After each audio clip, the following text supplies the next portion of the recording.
Hey, Gator Nation, welcome back to another episode of the Respect Our Decision podcast, Pod of the People. Guys, if you've never seen this before or you're stumbled across it and you're like, what are these guys talking about?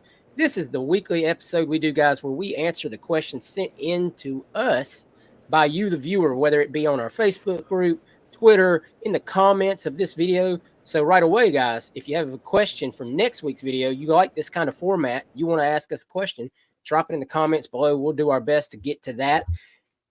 As always, guys, if you're checking us out, you've just, like I said, you stumbled across this, you're like, man, I like these guys, man. They look pretty cool.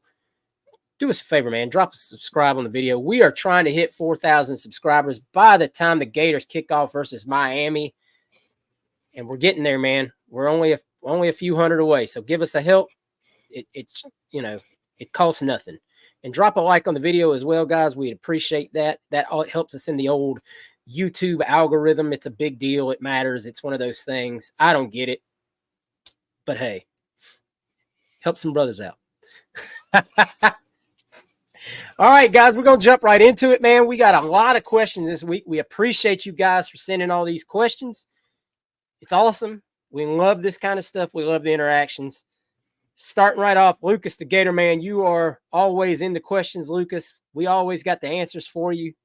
First question from the last official visits last weekend, which one do you think we have the best chance to land? I'm going to give you two right off the bat, Lucas. Both tight ends, Gelsey, Micah Jones. I think both will be Gators. I think both will happen sooner than later. And I'm going to throw you a third bonus one because you already know it. Jarquez Carter, I think he's going to be in the class as well. I think all three will be Gators probably by the end of the month. There you go. All right. Braden McNew, sorry, Braden, asks, who is a player who is not currently projected as a starter that ends up taking a starter spot by the end of the season? Wes. Not a projected starter that takes a starter spot. I'm going to go with. I know we had a lot of hype about the safety coming in from Washington, and I love him. I don't know how. It's weird with Roberts' defense. I don't. Auburn played really well last year. They had some, as far as defense is why I'm not talking about the whole entire team, but I'll go with my guy that played last year. I always call him Thornton. Torrance. His name is not. Thornton. Yeah, his name is not Torrance. It's Thornton. I think Thornton will play a lot more than people would think. I know the kid from Washington. I like him. I love the kid from Washington, but I think Thornton will be on the field a lot. So I will go with Thornton. A disclaimer, Wes has never got a name wrong on purpose. I don't know why I kept calling him Torrance, but CJ, do you have a name? See, Zandamela, Jason Zandamela takes a spot, takes a guard spot. Why not? Let's swing for the fences here. I'm gonna go with a low hanging fruit on this one. It's very low hanging fruit. I think Derek Wingo starts, but I think Pup Howard takes the other linebacker job by week 2 or 3. Another one could be Jakeem Jackson, if I had to guess another guy. But I think those guys are going to rotate so much, and it's a matter of when, not if Devin Moore gets hurt at some point and misses a game. All right. John Mosley is next. John has 3 questions. John, thank you for your questions. We're going to roll with it. What wide receiver has a better chance to go for 1,000 yards, Eugene Wilson or Elijah Badger? John, I'm going to say the best chance if he stays healthy is Eugene Wilson. The kid caught 61 passes last year as a true freshman. I think they're going to find every way on earth to get him the ball. I think he's got the bigger capability of breaking the long runs and turning, his yards after a catch are probably going to be ridiculous. Anybody disagree? No, I'll just add this is why as well. The pop passes. Those are. Well, I mean, all of those. Those are considered receiving yards. So that's why he had 61 receptions. Yeah, because those pop passes get his numbers up as well. So yeah, I agree with you on there. I just think I think that kid's probably going to have 80 receptions if he stays healthy plus. And I mean, if you have 80 receptions and you don't have 1,000 yards, I'm gonna be really kind of surprised. Next question from John. From what we have seen so far, do you guys think Ball can steal the number 2 running back spot from Webb? John, I think it's possible. I think Webb would have to do something tremendously wrong. like get fumbleitis or something like that, miss a bunch of assignments. And from all account, that's what they really like about Webb, is that he does the little things right. Now, I think Ball is going to get playing time, and I think he's going to get significant snaps. Honestly, I think it's going to be hard to keep a lot of these guys off the field if they're that talented. And it's just a matter of situational awareness. I mean, you obviously don't want him, if the game's on the line, it's 3rd and 2, and you need your most dependable back on the field. I don't think Ball's running out there. I mean, that's still Montreal all day. But, it just depends. Do you get some 2-back sets out there? There's a lot of situations. But I don't think he does it this season, no. And John has a wrestling question. Yes, for those of you that are just tuning in, you're not part of this before. Yes, we do entertain some wrestling questions because we're that kind of guy. Wrestling question: which group was better, DX or NWO? John, NWO for me for life, baby. I don't sway. Too sweet. Yeah, guys. Yeah, the NWO is NWO. For life. Just to be opposite, I'm gonna say DX just because you like DX, so you've said that before. Yeah, Triple H and those boys were my guys, and it's just NWO got too out of hand. WCW. Well, and that's the truth. Just a shameless plug. I highly suggest y'all check out the Who Killed WCW on Vice. It premiered last night. First episode, really good episode. If you like your wrestling stuff, it was pretty well put together. There's going to be 3 more episodes.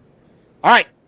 Justin Wood has 5 questions for us. Justin Wood, as always, our main question asker. You are the lifeblood of this program, Justin. We appreciate you. How many guys do you think gets drafted from this Gator football team this year? Justin, that's a tough question. And I'd really have to sit there and break it down. Obviously, Montreal, I think, is a sure bet. I think Mertz will get drafted as long as he stays healthy.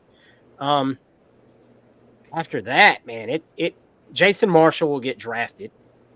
It just depends on how well he plays and where. And after that, some guys that you talk about like entering early. Like I think if Shamar James wanted to enter the draft early, he would be a guy who could be drafted. Barber might even be a guy that could be, if he decided Barber, he wanted to go and he had a great year, stayed healthy. Slaughter's old enough as well, right? Slaughter's in his 3rd season. The kid from Washington, the safety from Washington. Asa Turner. Yeah, I mean, that's a Jackson. That's a huge tackle. variable we didn't even talk about Jackson. Cameron Jackson. Cameron Jackson will be drafted. Yeah, Cam Jackson, Caleb Banks will both get drafted. I would think if Slackman has a decent showing, he gets drafted out just Boone, based on the. We forgot about Boone. Yeah, I don't think if Boone goes pro, he had the best year. Yeah, he had an Alex Brown type season. If I think Boone he's goes, do it though. I'm biased. I'm not saying he can't. I'm just saying. Yeah, I know what you're saying, but coming off of ACL, that's I want everybody to know he doesn't have a lot of tape out there. I mean, I know. I want everybody to know that I'm biased because he's from my hometown, so I'm biased. All right, next question from Justin Wood. Anyone on commit watch this weekend? I don't.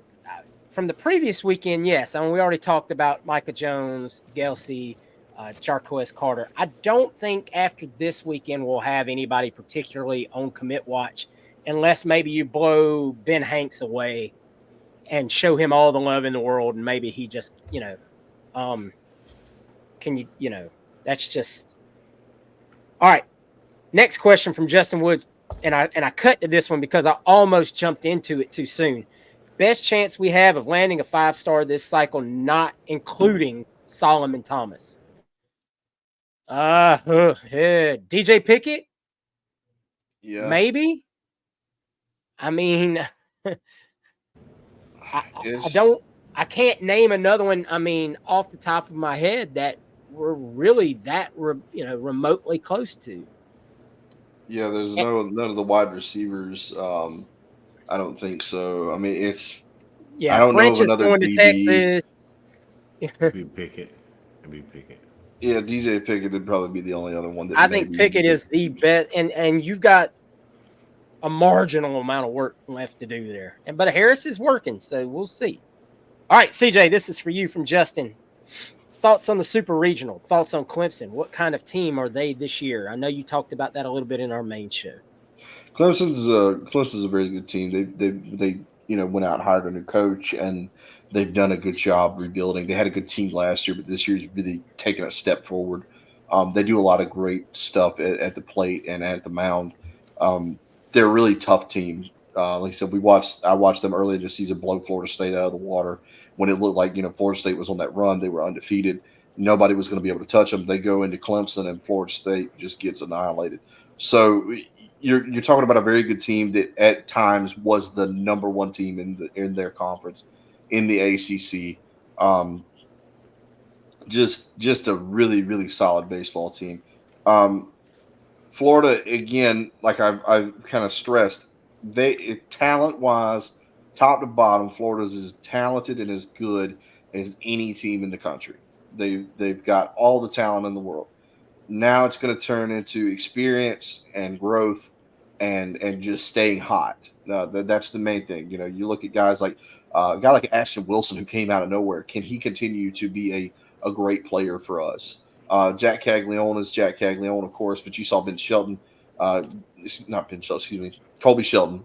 Ben Shelton's the tennis player. You saw Colby Shelton get hot and start really swinging the bat well. You saw Neely get really hot at pitching.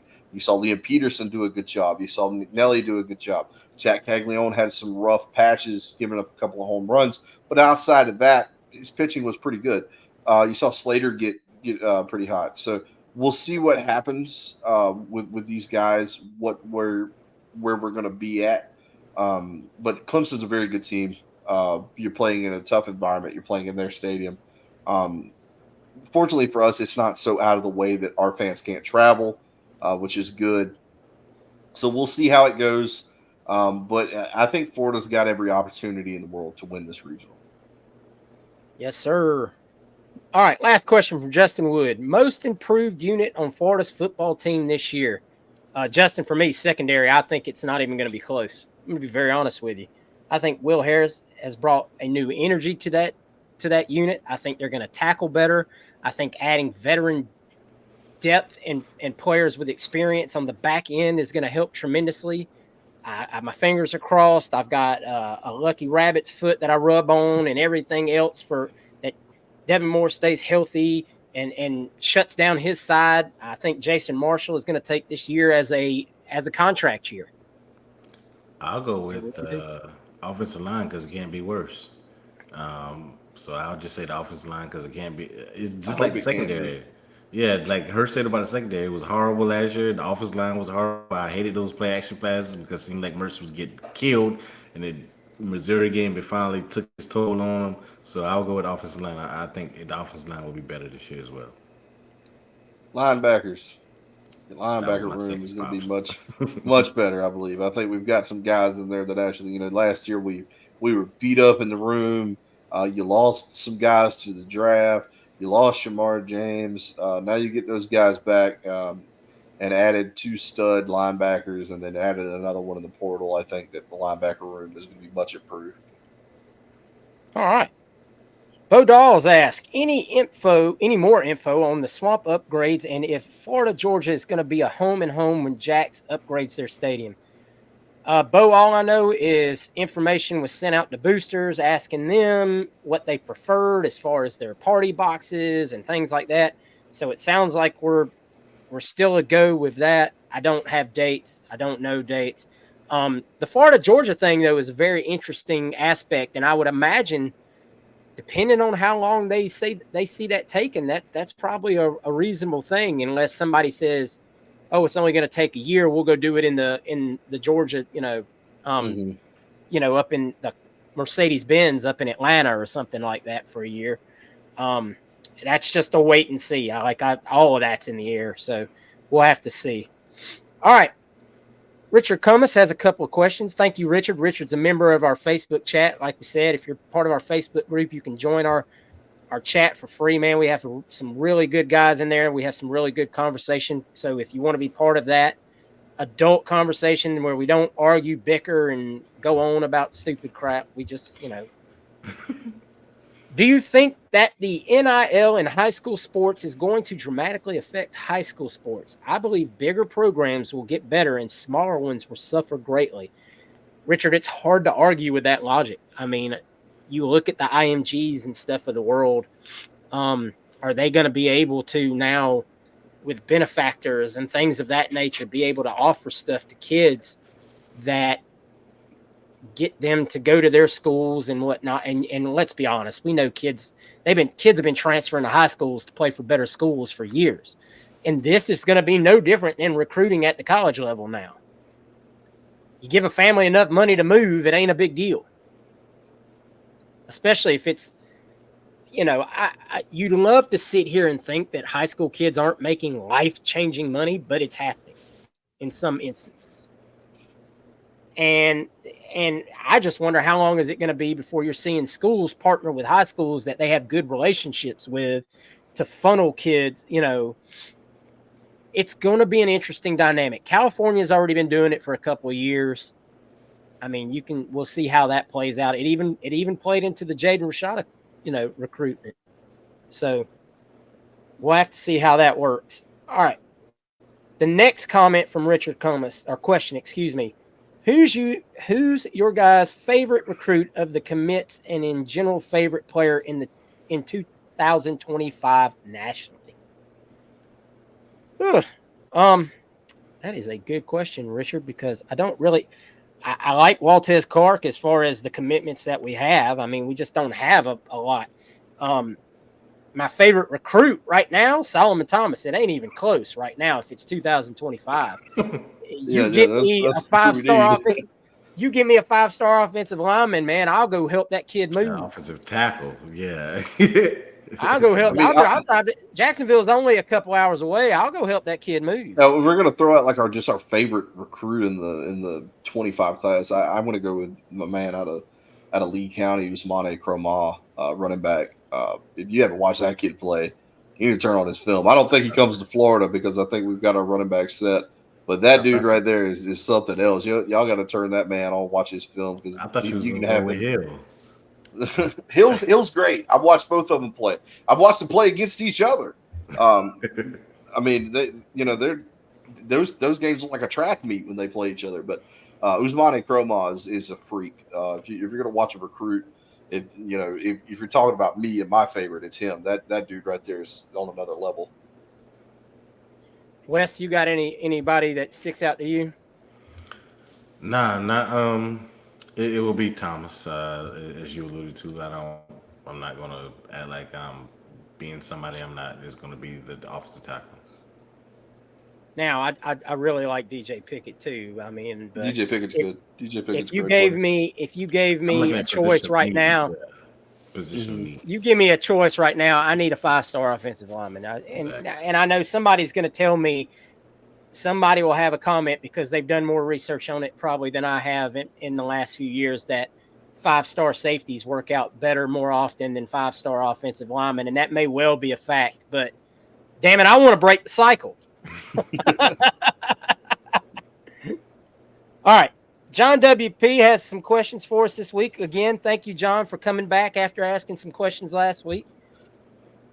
Players no one's talking about you're excited to see. Myself, a healthy Cam Waits, dude's a monster of a human, and Jamari Lyons seems to have a mean streak and we need it. Honorable mention, Aaron Gates. So, Wes, any player that no one's talking about that you can't wait to see? I don't want to say anyone talking about him because I think we've chronicled him on the podcast, but I want to see Denson.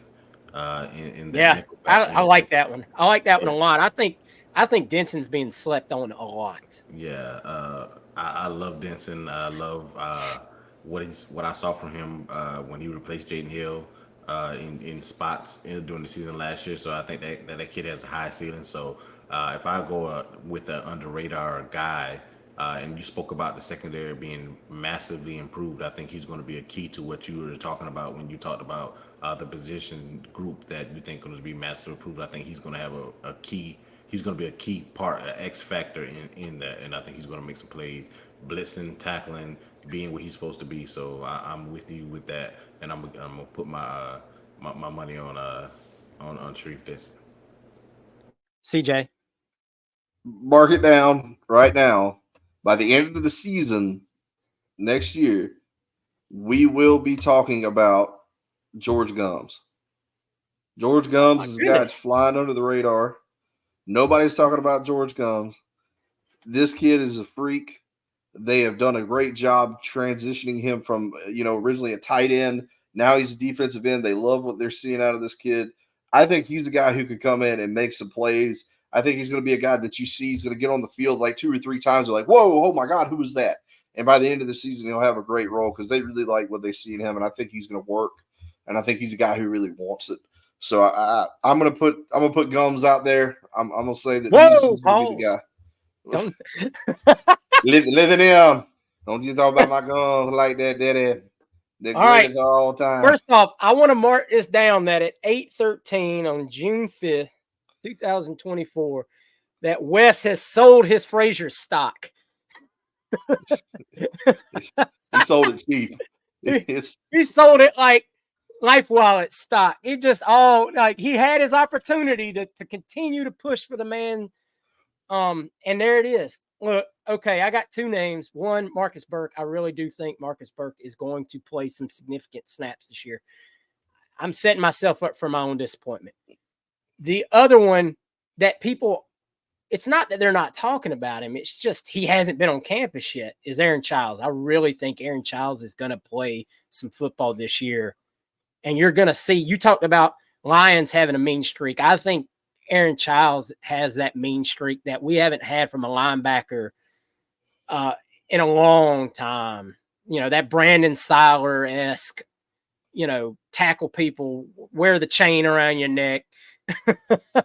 Jared Davis, guys like that, that we've missed having in the linebacker room that hit you and don't want you running towards them anymore. I think he's going to bring that to the table. All right. John W.P.'s second question. What teams in the back half of the schedule are we projected to lose to, all of them according to Talking Heads, do you think we beat?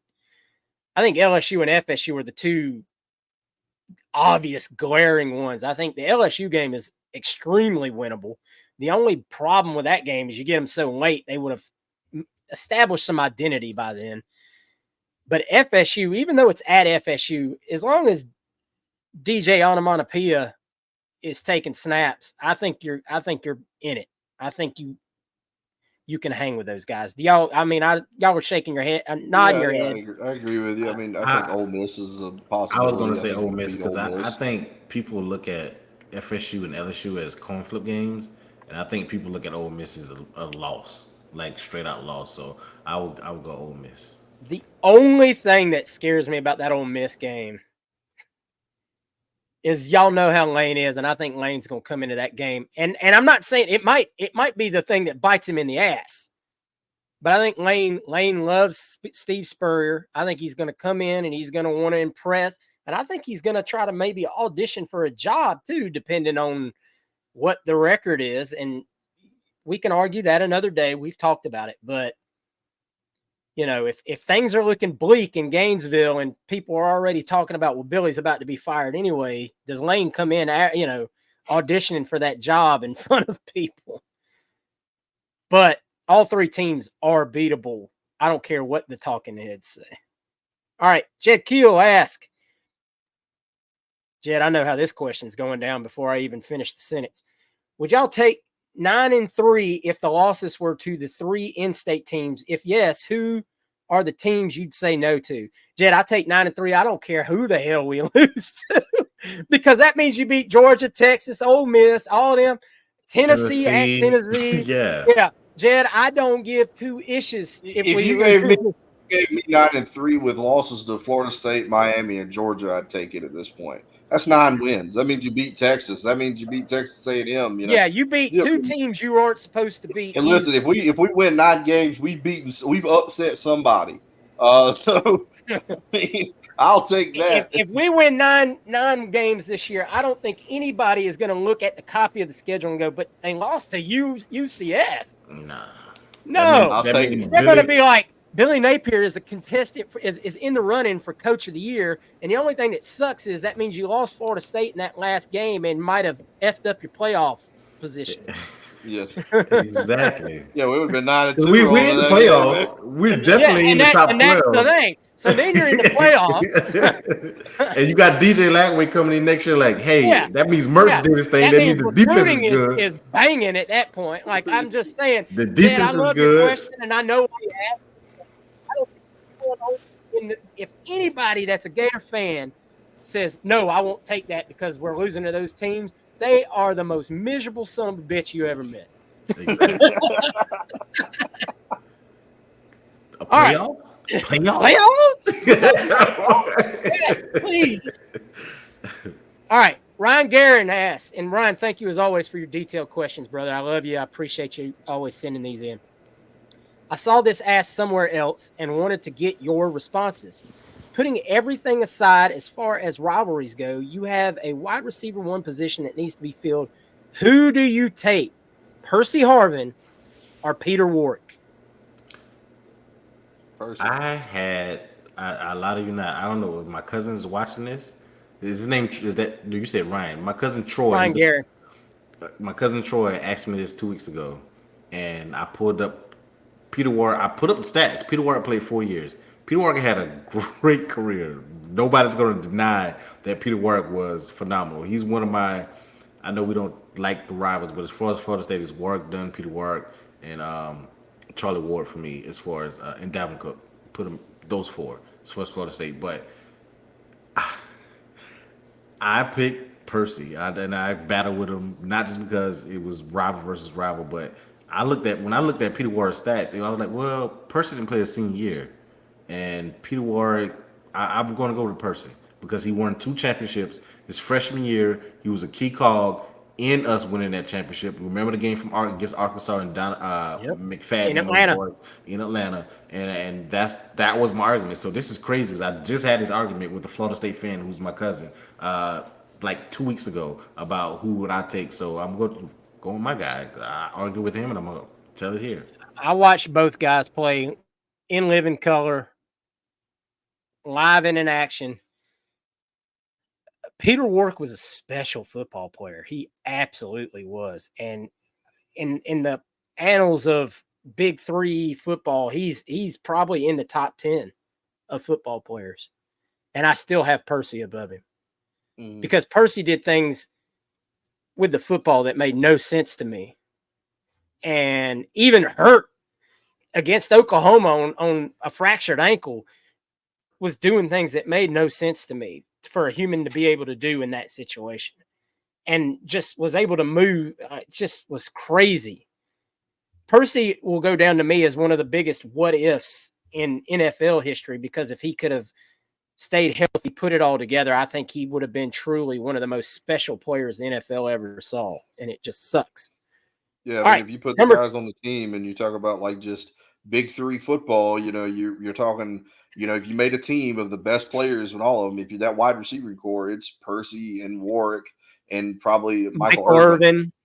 Michael, and Andre Johnson, honorable or, mention. those guys are up there. So you're not losing anything with any of them. I think you win with all of them. I don't think there's a wrong answer, but just for my money, watching Percy Harvin play, the versatility that Percy brought, that was a different dude. That was just a guy that could play. I could put Percy at any position on the football field, and I think he could. I think he could make a play. Absolutely, and that was my argument. I combined both his rushing and receiving yards compared to Percy and his returns and everything. Yeah, it was crazy. I think you put Percy, you could make Percy play DB and he'd figure it out. I think he's that special of a player. Right. Percy's in. Yeah, go ahead. My bad. Go ahead. My fault. You're good. Brian Weiss asks, rumor is we will take 4 wide receivers this cycle. Which 4 do you feel most comfortable with joining the good guys? And a second part of this question, also, DJ Pickett is the guy I would most like to cycle. How do you feel about our chances?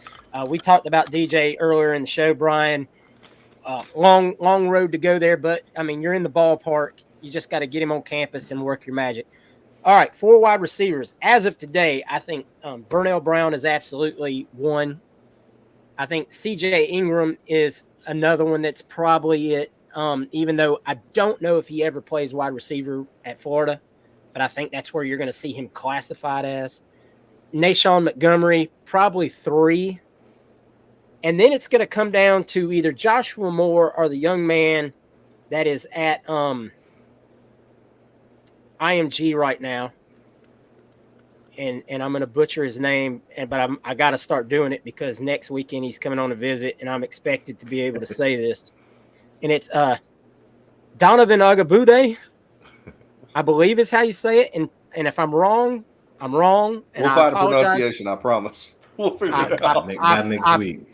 If I'm wrong, I apologize to the young man, but it's us and Washington in his recruitment. And we're pretty heavily favored for that young man. So he's a 6'1" receiver at IMG. I mean, obviously, we've had some success with wide receivers lately at IMG. So, hey, that's the 4. I wouldn't be surprised, though, at the end of the day, if one of those guys, if CJ ended up not playing wide receiver at Florida and we took a portal wide receiver as the 4th guy. Our CJ, or you talking about the recruit? I don't think CJ's playing wide receiver anywhere. Nah, they old my ass out there running those routes, boy.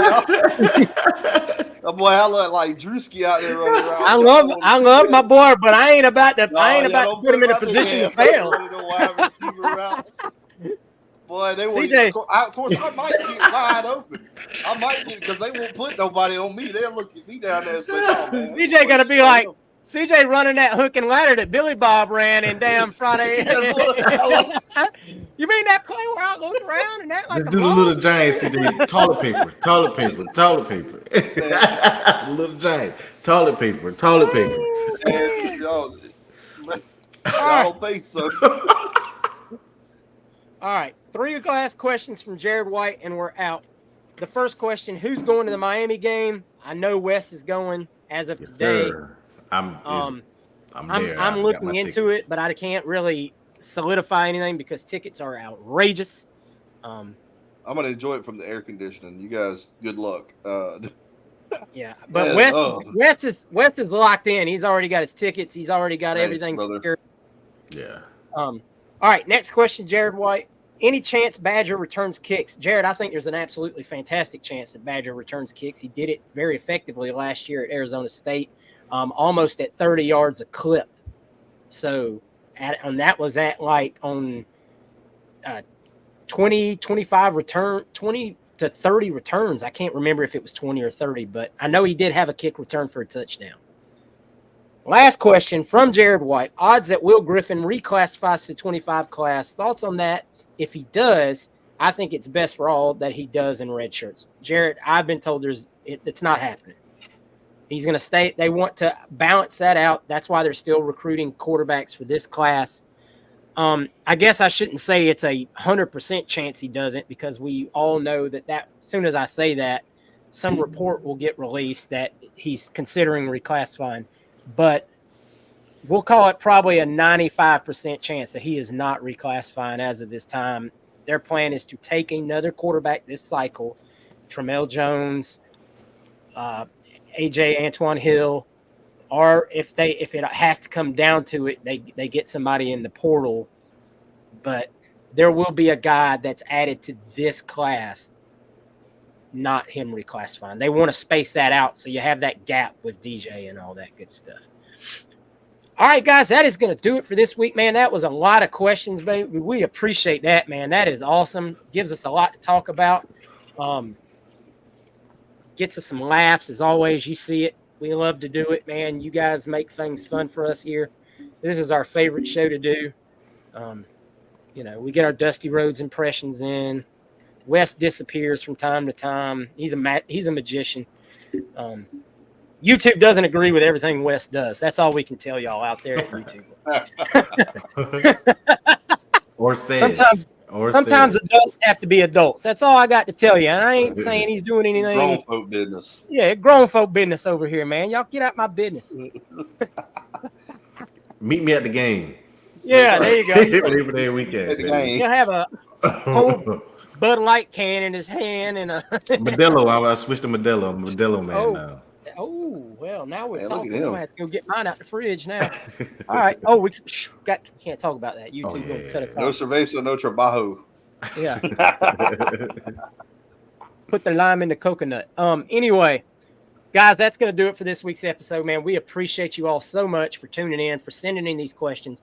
Let's do it again next week, man. Lots to talk about right now. Gator Sports is got some exciting stuff going on. Hopefully, we're talking about super regional wins and going to the College World Series. We hope. That's all we can hope for, and maybe a commitment or two.